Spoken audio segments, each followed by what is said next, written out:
Hey, everybody. Welcome back to the Sacred Femme Alchemy podcast. It's super exciting to do a solo episode. It's been a while since I've done a solo one, but today I am just seems like I'm on the come down from my Sadhana experience this morning. So if you've been following me, my newsletter, my YouTube channel, or all my newsletter or following on Instagram, social, any of that stuff, you probably know that I actually sunsetted my SFA membership. And it was something, and I think that's what I'm going to talk about this episode is just the pivot in my business. I feel like there's always so many different pivots, but it's just the evolution of what's coming up. And I think that's just the nature of being in business. It's just the nature of when your personal brand is your business.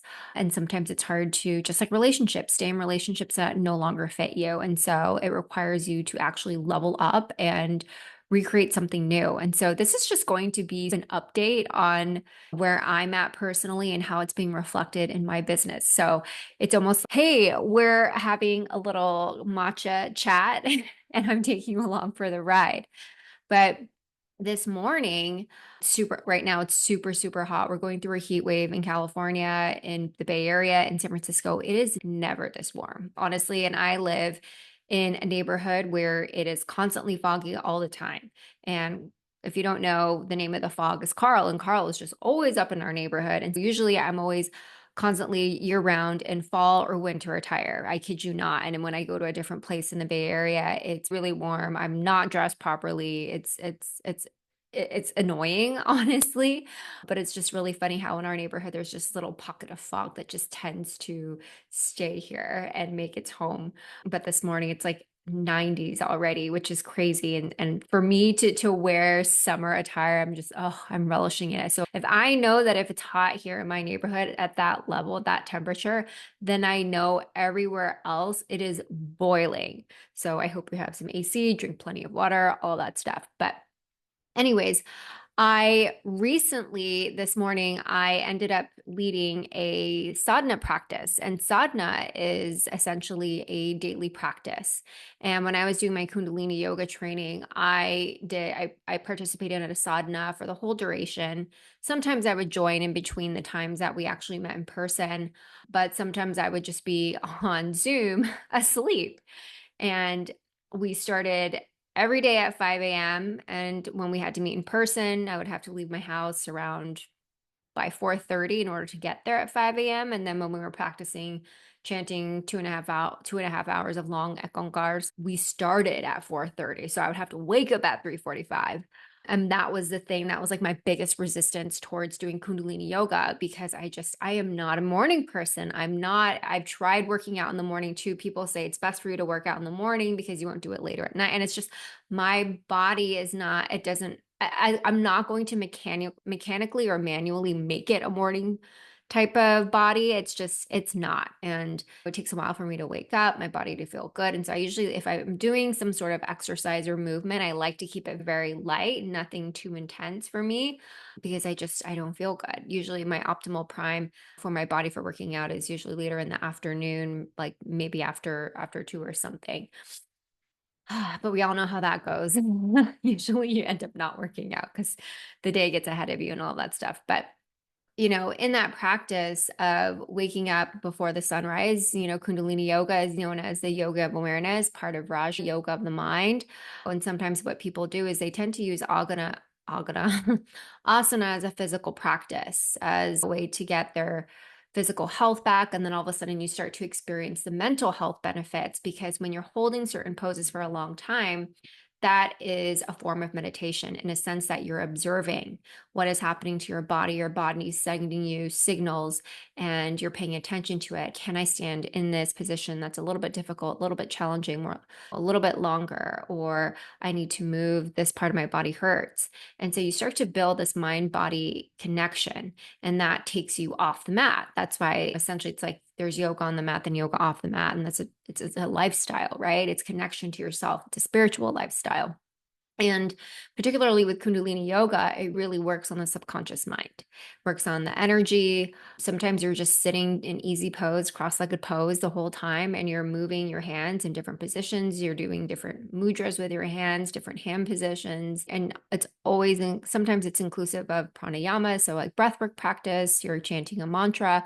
And so it's all of these different elements that come together, and it creates this whole mind, body, sensory, sensual experience because you become more aware of your senses. And so today, my particular practice, we were doing a lot of breath of fire.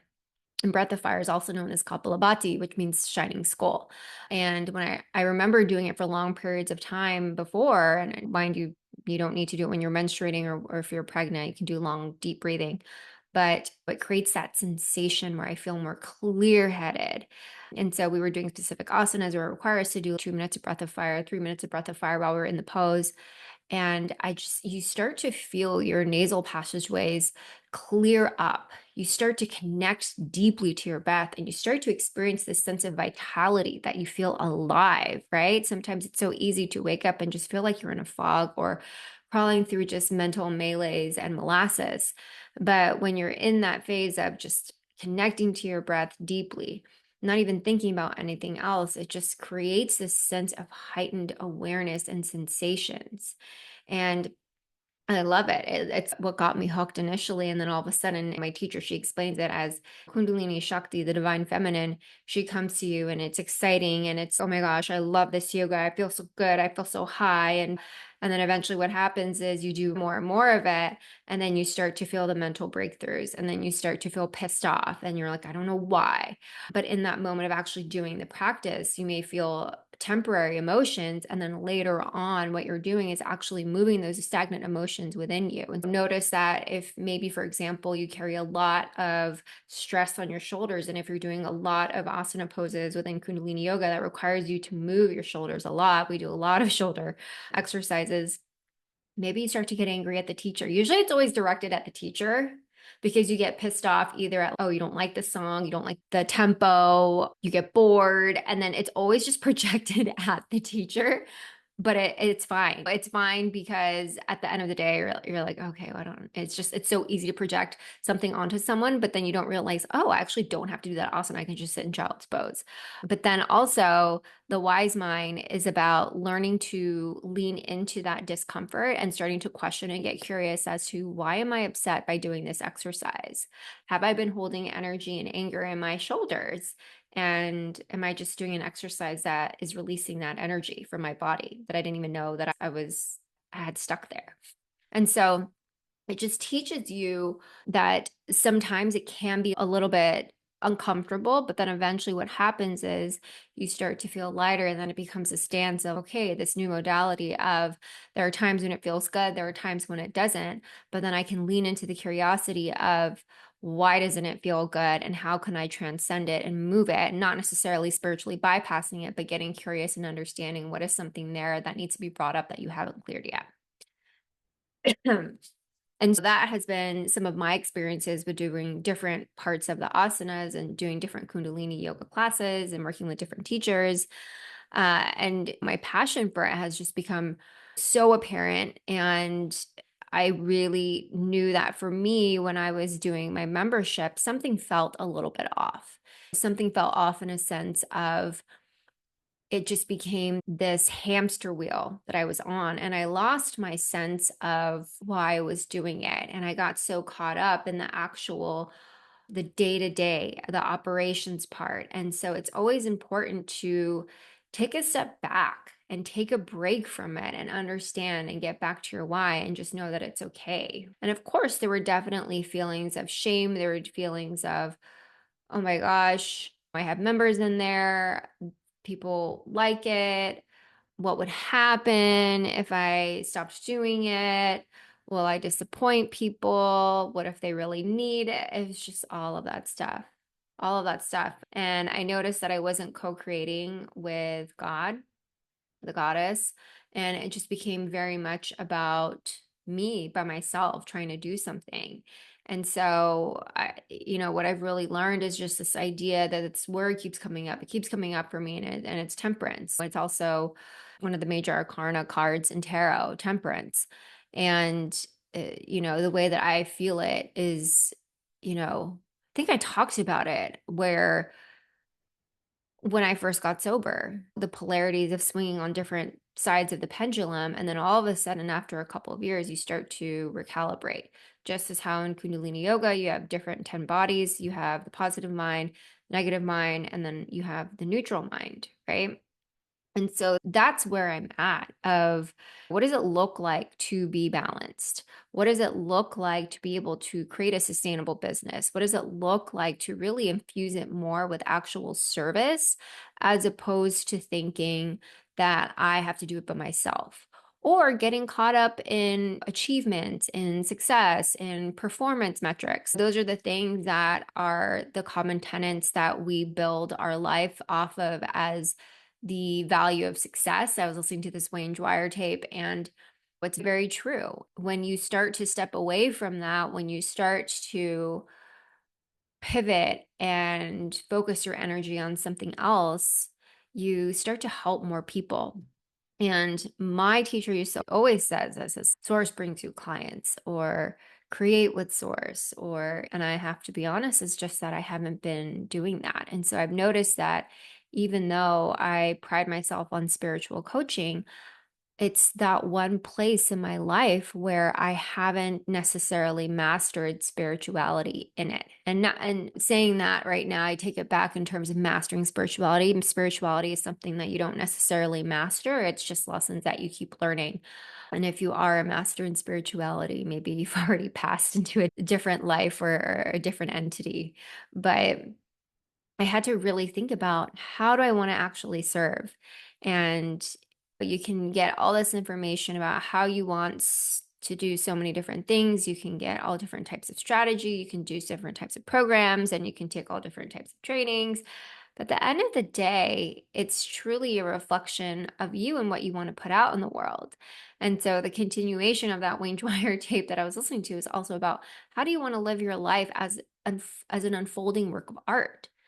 And I think a lot of my ideals, my identity was wrapped up still in that lens of being in the corporate world and taking all those goals and those KPIs and, oh my God, just into how I operate, because that's how I knew to do it. That's how that's how I wanted to operate. And then I started to realize it doesn't feel good and true to me. And then you start to follow someone else because they're selling you a program. You're like, okay, that made them successful, so I'm just going to do a carbon copy or rinse and repeat. And it's now I'm at that stage. And it's probably because I'm doing this, my own personal sadhana practice. I'm not teaching anyone, but it's my own meditation where I'm really connecting to the infinite nature of who I am. And because I've done that, I've noticed that there are certain things that I have changed, such as sunsetting my membership. It's what is truly aligned with me and letting everything else that's not aligned with me die by the sword. Like, it just has to go. If it doesn't fit, go. Don't even think twice about it. Because what I love about Kundalini, sometimes I will take a step back, but when I come back to it, what happens is my sense of self becomes very secure, and I know. And so when you have a sadhana practice, when you have a daily spiritual practice, and it doesn't have to be at 5 a.m., doesn't have to be at 5:30, doesn't have to be before the sunrise, although they suggest to do it because it allows you to reprogram your subconscious mind, because you're in that dreamlike state. And so that's the easiest way to do it, because you're penetrable. And it's known as Amrit Vela, that period of time. And it's also the angles of the sun towards the earth is when your manifestations are amplified the most during that day. And so it's just like a sliver of the day that you get to dedicate to you and source, to you and God, you and Goddess. And it's so interesting because it's your daily practice. Whatever time you wake up, and you just do it before you do anything else. That's it. Because it's so easy for us to connect to other people. It's so easy for us to connect to our phone. It's so easy for us to connect to maybe our partner or anything, work, especially emails. But if you put yourself first, if you put your sacred practice before anything else, then that will help you. The more you do that, the more you start to build self-trust, the more you start to build your intuition, the more you start to build that security within your soul, because you're charging from within. You're charging connected to the cosmos. The cosmos are just the stars, the universe, the energy, spirituality, earth. You're connecting to that to ground you.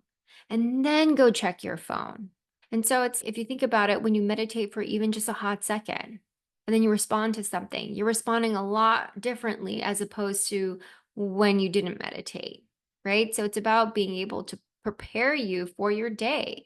It's about being able to say, hey, my sadhana is so important to me that I'm going to put it first. And people always say that in the community. It's like, just, you have a problem, do your sadhana. That's it. Do your sadhana. Because at the end of the day, no one else is God. No one else can tell you what to do. Ultimately, no one else knows what's right for you, right? Everyone is a spiritual being. We all have our own spiritual curriculum, and it's important to figure out for yourself what is right for you. And it reminds me of when I did this inner voice session. I did a couple of sessions with a woman, and it was really powerful. And obviously what she does is she just helps you get into the zone of that neutral space of quieting the mind. And she asks you some questions, and ultimately what comes forth is your highest self. And I guarantee you that if you start to have a Kundalini yoga practice where you're doing kriyas and meditation, you will start to connect deeply to yourself, and you will just know. I can't describe it other than the greatest thing that you can do for yourself is learn to master your mind and the thoughts that come up, because the thoughts that come up are obviously things that we react from, that we respond to. But if you build that buffer, if you create that space of non-reaction, that's going to help you in the long term. And that is probably the biggest skill set. You don't need to fill up space. You can just be. You can be secure. And that's the sexiest thing that you can do. People will notice it. And that's why I'm like so excited. And instead of doing this women's circles, I wanted to help more people. I wanted to include people who didn't identify with being a woman, but just wanted to have a spiritual practice to learn about Kundalini. And so that's why I created this free Telegram group where inside I'm dropping different trainings. I'm talking about spiritual teachings. Right now, it's going to be specifically about leading everyone into this 40-day sadhana of, we're in October. Today is October 1st. And in the next couple of months, it's going to be January. And so I'm really in this mindset of, okay, we had fall equinox. Fall equinox is a time for us to really just go inwards and think about the inner medicine that we want to take with us. It's when we're going to segue into the shorter days, into the darker months, even though it feels so hot right now. But it's a time for us to prepare to slow down. And, obviously I don't like January 2025. I feel like spring is usually the new year, but it's a nice time to really think and reflect. And if you don't have a practice of reflecting, this could be a great opportunity for you to think about and be intentional, right? It's about having intentionally aligned actions. And that means waking up. That means waking up to being conscious, to being aware of how you're living your life. And I invite you today, especially, to think about, how would you live your life with intention? If everything wasn't just subconscious, how would you live? How would you show up on Zoom? How would you show up in your interactions? How would you show up listening to someone in conversation? How would you show up walking? What would you pay attention to? What would you eat? What would you put in your mouth? What would you drink? And one of my other teachers in our last meditation, she said, look for the one who's looking, meaning observe the observer. Be the observer in your life. And think about that. How can you take your practice off the mat and be an observer in your life and create that buffer in your life to be awake, to be alive, to enjoy your life, to be present, to be connected to more of your senses, to be aware of how are you presenting yourself in the world and how are you interacting with the world, right? The eyes and ears of the goddess. And so it's an opportunity to really think about, okay, what is it that I want to manifest and call in January 2025? I know you're like, oh my God, but we're just in October. It's going to go by fast. And 40 days starting from today takes us to November 9th. And if you show up daily, if you practice with us, right now it's actually, I changed it last minute. I woke up today at 5 and I was going to do 2 specific Kriyas, and I was like, nope, we're not doing that. Not feeling it. We are going to focus on creativity and sensuality, working with our sexual organs to connect to the sensitivities of how to create in this life. Because every single time, every single week that we are doing this daily sadhana practice, we are going to work specifically on a manifestation technique. And so that's what I'm doing right now. I'm actually testing it out. I'm excited about it. I want to see what happens. I'm like testing it out on myself as a guinea pig, testing it out again with this group that I'm a part of, that it's joined the Telegram group. And so I'm just super excited to see, because at the end of the day, it's like sometimes you think, oh, will the person leading it get upset if I don't show up every day? No, it doesn't affect me. It affects you in your life. I'm just there because even I wasn't even sure people were going to show up this morning and actually show up in practice, because 5:30 is early. And yeah, I don't even know if I would show up if I didn't do Kundalini yoga, but people did. And I was thinking, wow, that's great. And I knew for myself that I show up regardless if there's an audience or not. I don't care about that. I show up for myself. I show up because at the end of the day, it's also my practice. I'm just the one leading it, but it's also my practice. And so that's why I'm super excited, because I guarantee you every day is going to be different. When you do the sadhana, it's going to be the same thing, but you start to notice like there will be a high, waking up, you feel good, and then you'll get irritated. Then you don't want to do it anymore. Then you're over it. And then you have that little hump of, okay, how many more days left? Okay, I guess I can do it. Then you have acid. And, it's just all these different things, all these different things. And so it's just really being mindful of how are you showing every day? How do you feel? What's the energy you're coming in with? What's the energy you're leaving with? And that's it. It's a yoga of awareness, right? And so when you do certain exercises together, because a Kriya is a complete action, that's what it's interpreted as. And so because every single Kundalini yoga teacher, they don't create their own asana flow, like for in Hatha or Vinyasa or anything like that. It's very prescriptive. And that's why the Kundalini Yoga Kriya it's great. Like the other day, I actually recorded a video on meditation called Get Rid of Your Couldn't. Do this anytime you feel like circumstances are getting to you and you feel like you're just in victim mode. And you do that specific meditation, and then you'll feel different, right? Your energy will shift depending how long you actually do the meditation for. Usually it's recommended for either 3 minutes, 11 minutes, 31 minutes, but you start to notice the actual changes in your body energetically. But I hope you join us. Even if you didn't join today, just join the Telegram group. It's never too late. Super excited to have you there. Super excited to share this update of what's coming up and all the different teachings, because it will be super fun. I'm really excited about leading 40-day sadhanas, sharing more Kundalini yoga kriyas and meditations, and just sharing more from the heart of what feels good to me and what I'm passionate about, and wanting to help other people up level and connect to and unleash their confidence, right? I want to make sure that everyone in this world can connect to who they truly are, because the more that you are, the more that you're connected to your heart, the more that the consciousness of the planet rises, the more that other people heal, the more that people are kinder to each other. And we need it now more than ever, right? We need to have everyone be awake in their life and really connect to what is right, what is wrong, connect to their truth, connect to their heart. Okay, so imagine a world where everyone was actually connected to their heart center. My God, mind blowing. Children would be raised differently. And that's just the beginning. But anyways, I hope that this served you. I'm super excited to have you join the Telegram group. I will leave it in the show notes.